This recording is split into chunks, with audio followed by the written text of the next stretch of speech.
And when we talk about a 45, 45, 90 triangle, remember they consist of two legs and a hypotenuse. So if you remember, the hypotenuse is located, again, just to review where your hypotenuse is. It's located opposite of the right angle. So again, here's my right angle in this triangle right here. This side right here is my hypotenuse. This side, again, take your pencil at that angle and just draw a line straight across from it. Show you where the hypotenuse is. So there is a relationship between the hypotenuse and the two legs of the triangle. So now remind me again, all three angles in a triangle add up to equal what? 180. So since I know this angle is 90, this angle is 45, what's this angle down here have to be 45? 45. So another theorem from geometry. If these two angles are congruent, what do we know about the two sides opposite those angles? They are also what?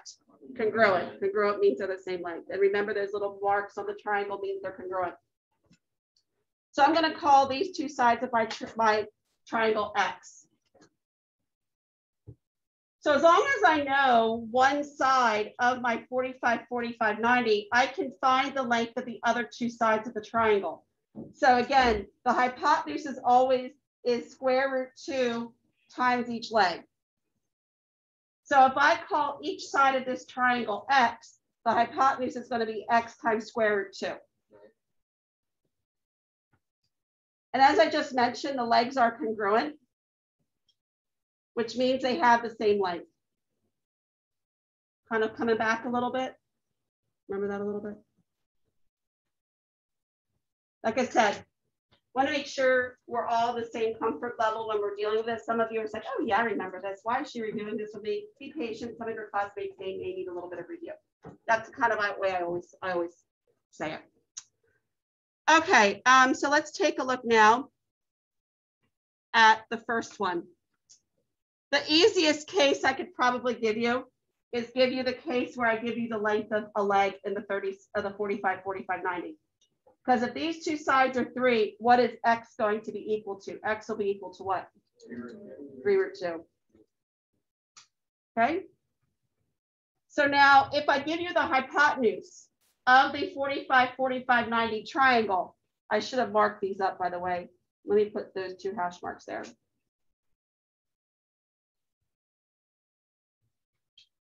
So if you do know that those two sides are congruent, you know that these two angles are also congruent. So you know you're also dealing with a 45, 45, 90.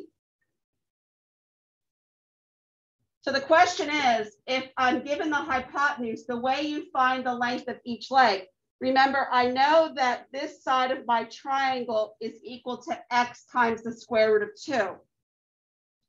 So what I'm going to do is set up an algebraic equation. I'm going to let 7 be equal to X square root 2. How would I solve for X? Divide by square root 2. So X is equal to 7 over square root 2. And when I rationalize that, that's going to be what? 7 root 2 over 2. So there's the length of my two sides. So just remember, in a 45, 45, 90 triangle, if I give you the length of the hypotenuse, you've got to make that algebraic equation, set it equal to X square root 2, and then solve for X. Otherwise, I think it's pretty straightforward if I give you the length. Okay. Again, clearing up some cobwebs. Have I cleared off a box? Yeah, Tim. Why is the hypotenuse equal to the leg times square root 2? You can prove it by the Pythagorean theorem. Yeah, it all goes back to your Pythagorean theorem if you remember your Pythagorean theorem. It's basically a shortcut to the Pythagorean theorem, so you don't have to do that a squared plus b squared equals c squared all the time. Okay. So again, I don't know what happened to my little hash marks that I had on here. So let's go ahead and try this one for me.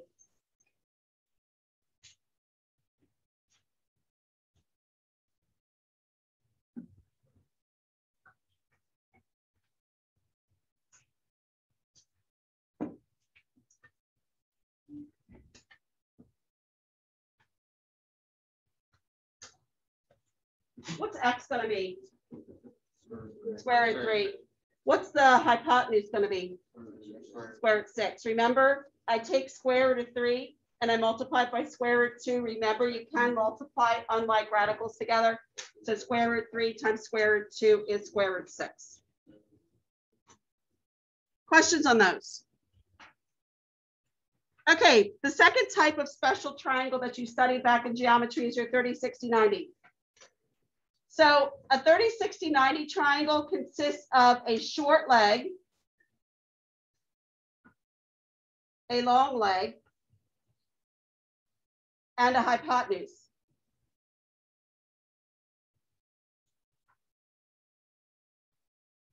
So when I talk about the short leg, it's located opposite of the 30-degree angle. So the shortest leg, remember another theorem from your geometry days, the shortest side of the triangle is going to be opposite the smaller angle. The largest side of the triangle will be opposite the largest angle. Kind of sound familiar a little bit from geometry days? The long leg is located opposite of the 60-degree angle.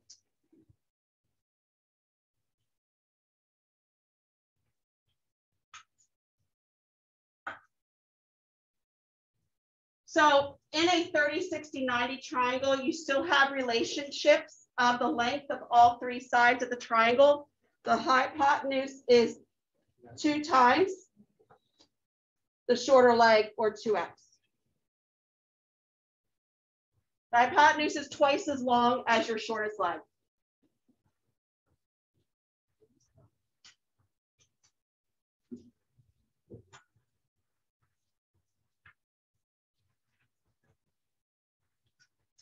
The longer leg is square root of 3 times the as long as the shorter leg. So x times the square root of 3.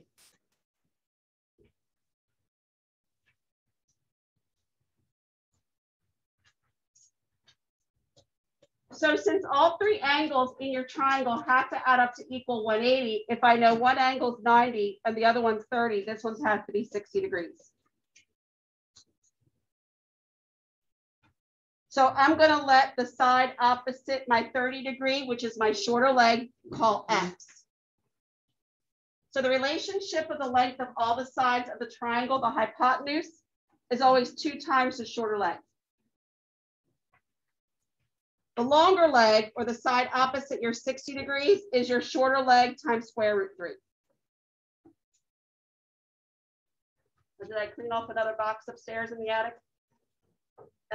Kind of remember this a little bit? Yes. No, the hypotenuse is always opposite the 90 degrees. Did I write that wrong? Please correct me if I didn't.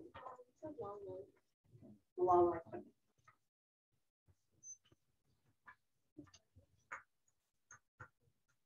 So let's take a look at some examples here. Like I said, the reason why knowing the relationship of these special triangles is advantageous is because all you need to know is one side of the triangle and you can find the other 2 sides. With Pythagorean Theorem, which we'll talk about in a few minutes, you must know 2 of the 3 sides of the triangle in order to use Pythagorean Theorem. So let's take a look at number 4. So for example, I know that 8 is opposite my 60-degree angle.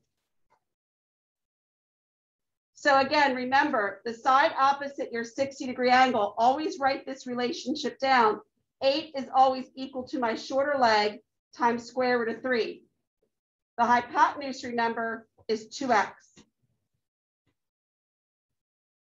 So as long as I can find the length of my shorter leg, so again, x is in terms of my shorter leg. As long as I can find x, I can find the other 2 sides of the triangle. So just like I did in the previous example, I'm going to take 8 and set it equal to x times square root 3. And I'm going to solve for x, which will give me the length of my shorter side. How would I solve this for x? What's the first step? Yeah, Tim? Divide by square root. Divide by square root 3. So I have 8 over square root 3. I rationalize, so when I multiply numerator and denominator by square root 3, that's 8 square root 3 over 3. So that's my shorter leg.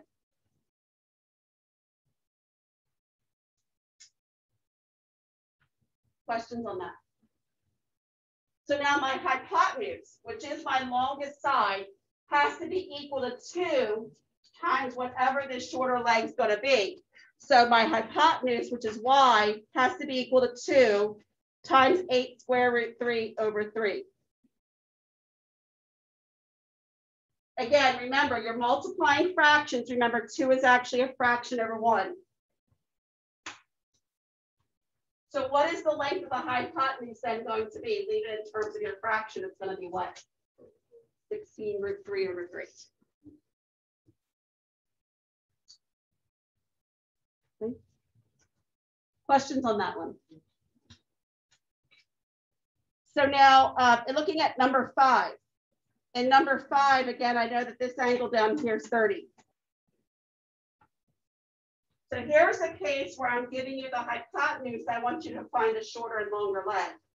So what do you think I'm going to do with this 9? I'm going to take this 9 and set it equal to what? 2x. Yep. I'm going to take this 9 and set it equal to 2x. So go ahead and see if you can find the length of those 2 other sides of the triangle for me. Okay. You are not going to have calculators. Say goodbye to your calculators, by the way. So you should be comfortable multiplying these fractions, doing the radical work without calculators. So again, make sure that you're comfortable with the fraction work as well. Questions on those 2? Fractions. Fractions are good fractions. Yep. Fractions are our friends. Gosh, I don't know what happened to all my labels of these triangles here. Let's call this, go ahead and try number 6 for me. I don't know what happened to all my angles there. Sorry about that. Yep. Okay, questions on that? Make sure, again, radical should always be in simplest form. So make sure you do break down the square root of 18 into 9 times 2, and then you can use your factor 3, 3 times 3 times 2. Now, this year, a lot of times when we deal with our triangle work, they're going to give us triangles that we may have to label ourselves. So just as kind of the standard thing when we're talking about triangles. Anytime they give you a lowercase letter, that represents the side of a triangle. If they give us an uppercase letter, especially with the angle symbol, we know that this is angle A. And again, when they give us triangles in terms of like A, B, and C, side A is opposite angle B, excuse me. Side B is opposite angle B. Side C is opposite angle C. So here's a case where they're telling us that side A is equal to 4. So again, here's angle A. The side opposite angle A is going to be the side I'm going to label as A is equal to 4. And then they're also telling us that angle A is 60 degrees. So they want us to find B and C without a calculator. And again, just a reminder, uppercase letters represent angles, lowercase letters represent sides. So go ahead and find side B and side C for me.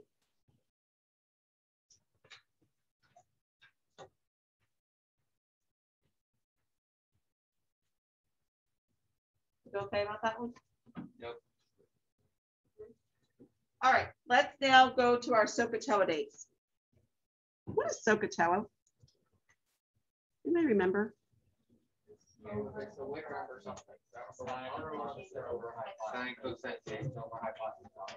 Yeah. So to help us remember, that's to help us remember our trig ratios. So again, remember the S stands for your sine, which is the opposite over hypotenuse. Thus, that's where the S and the O and the H come from. The cosine is the adjacent side over the hypotenuse. Again, that's where the ca comes from. Tangent is the opposite over the adjacent. That's where the TOA comes from.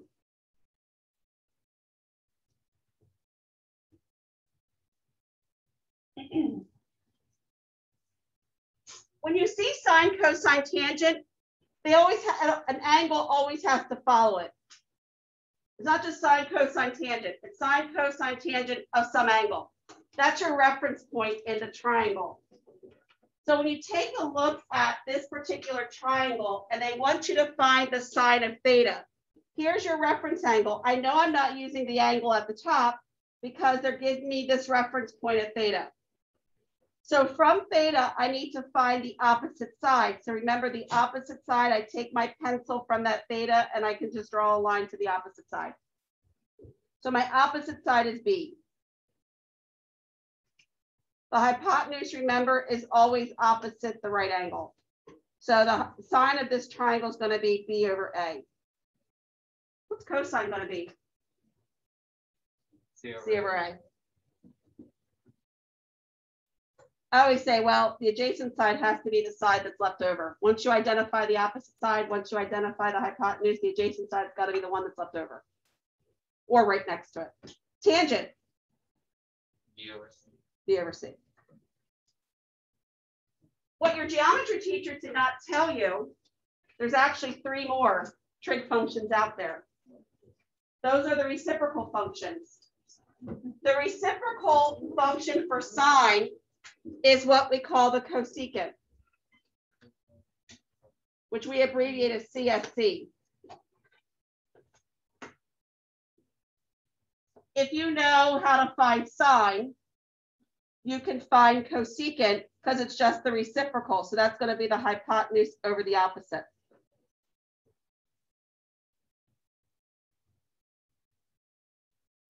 The reciprocal for cosine is the secant. And we abbreviate this as SCC.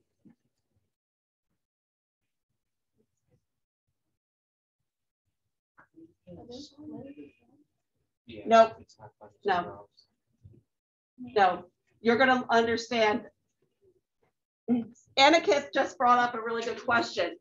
Isn't this on my calculator that sine to the -1? No, those are not your reciprocal functions. That's a completely other beast. Those are your inverse trig functions, which we'll talk about later on. So on your calculator, that sine to the -1, cosine to the -1, tangent to the -1 are not your secant and cosecant buttons. And then finally, cotangent, which we abbreviate as cot.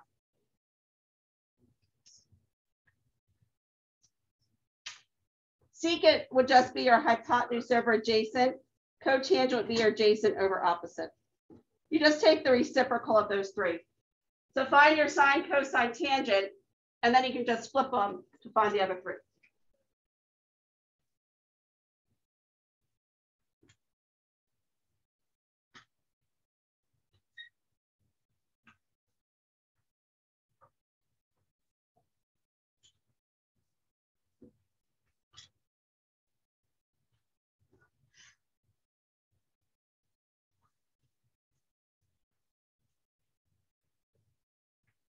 So when we talk about these reciprocal identities, sine is actually equal to 1 over cosecant, 1 over its reciprocal.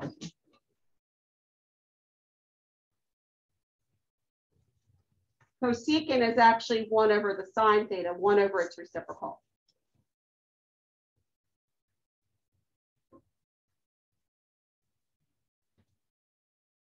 Cosine is actually 1 over secant, 1 over its reciprocal. Secant is actually equal to 1 over its reciprocal cosine theta.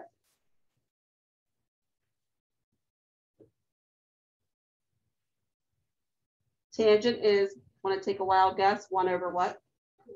Cotangent. Want to take a wild guess what over cotangent is? 1 over tangent.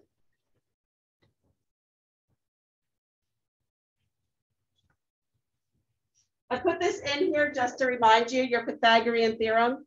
As long as you have a right triangle, remember your Pythagorean theorem is that a squared plus b squared equals c squared. Yes, Sachi. Yeah.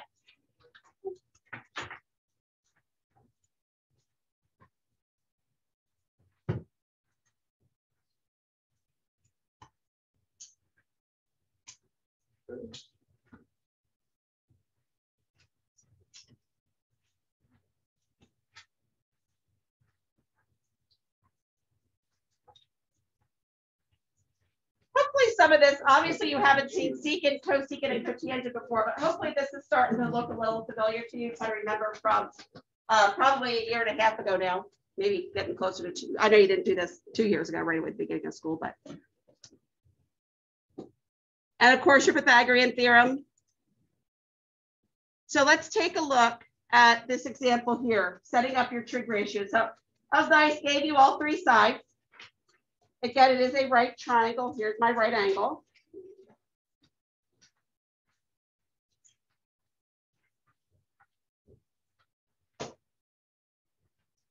Again, theta is the reference angle that I'm using inside my triangle.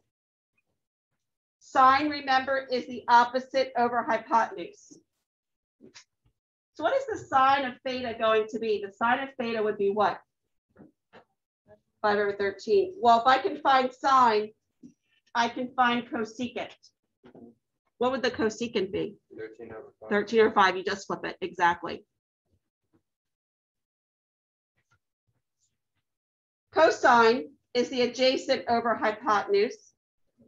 So what's the cosine going to be? 12 over 13.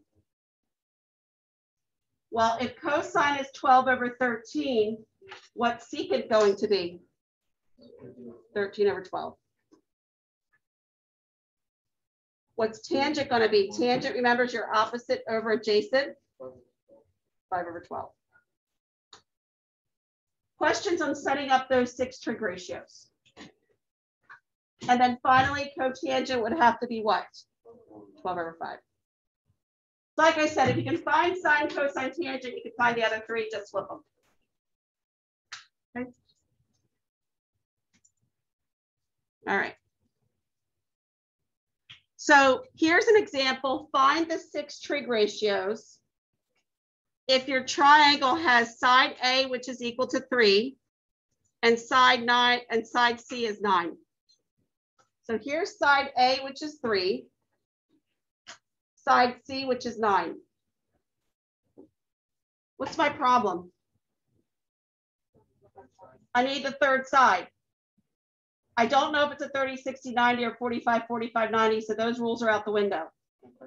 This is where you have your Pythagorean theorem. So remember, if you need to, use your Pythagorean theorem. Remember, a squared plus b squared equals c squared. Remember, this side is always the hypotenuse. So go ahead and tell me what, go ahead and calculate for a minute and tell me what the hypotenuse is.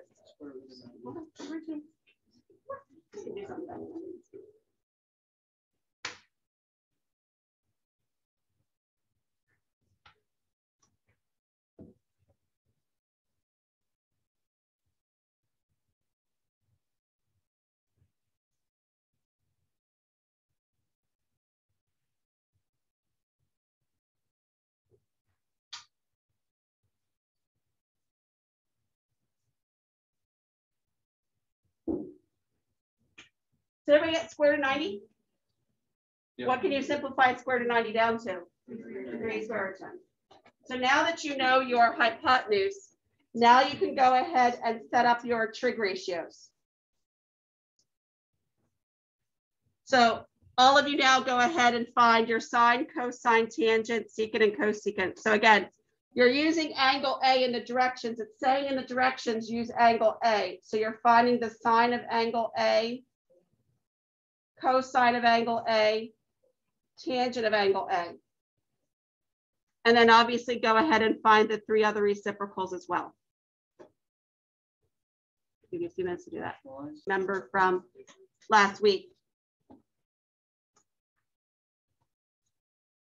Just a hint, when you're doing cosecant, for example, for sine, don't take the reciprocal of the fraction you rationalize. You're going to make a lot of extra work for yourself. You can if you want, if you're absolutely in love with rationalizing denominators. Go back to the fraction you set up before you rationalize and flip that one. That way you don't have to rationalize again.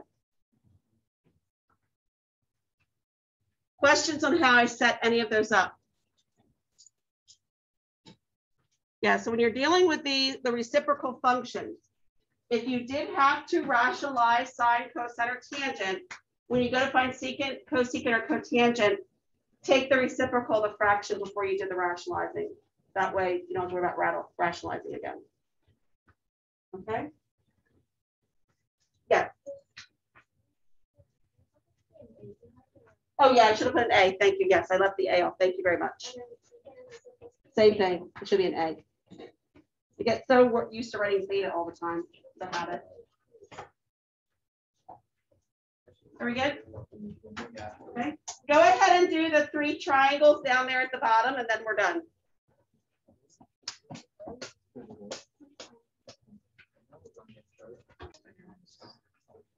So everybody, okay on finding those sides of the triangle when the hypotenuse was 1?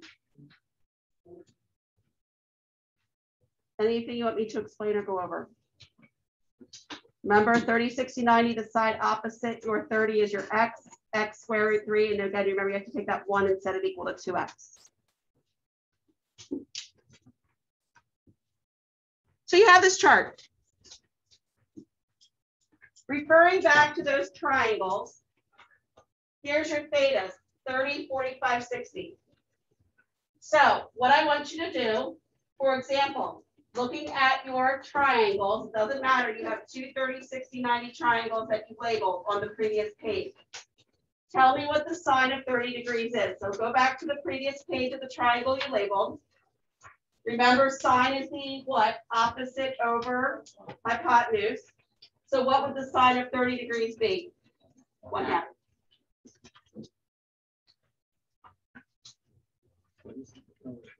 Because remember, sine is your up. What would the cosine be? Looking at your triangles that you filled out, remember cosine is the adjacent over hypotenuse. Doesn't matter which triangle 30, 60, 90 you looked at.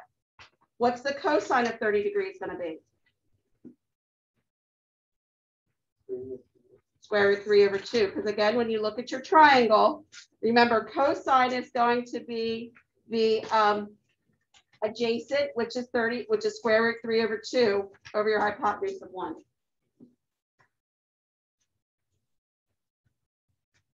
Tangent, opposite over adjacent. So when you take a look at your tangent of 30 degrees, so the side opposite 30 degrees is 1/2. So remember, tangent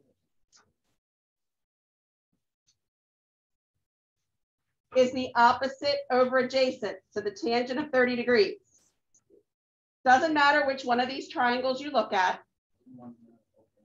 So again, tangent of 30 degrees, the side opposite 30 in this triangle is 1/2.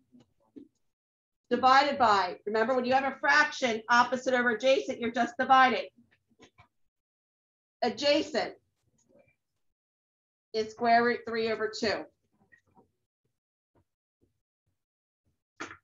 When you divide fractions, how do you do it? Multiply by the reciprocal.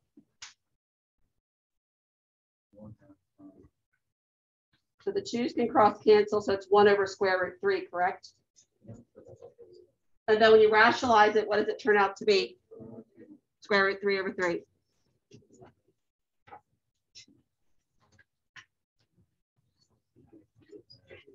Go ahead and finish the chart for me now. Now that you know the sine, cosine, tangent, you should be able to do the cosecant, secant, and cotangent. And then do the same thing for the 45 and same thing with the 60. This is a pretty significant chart, which I'm going to tell you about in a minute. Yes, Jamie? How did you get the tangent? So the tangent, remember, is opposite over adjacent. Yeah. So the tangent of 30 degrees, if you look at your 30, 60, 90 triangle, again, it doesn't matter which one you look at. If you look at this 30 degrees, the first triangle, the side opposite my 30 degrees is 1/2, correct? Yeah. So I have 1/2. I divide it by the adjacent side. So the adjacent side is square root 3 over 2. Remember, when you have a fraction, it's actually a division problem. So I have to take 1/2 and divide it by square root 3 over 2. Yeah. And then you multiply by the reciprocal.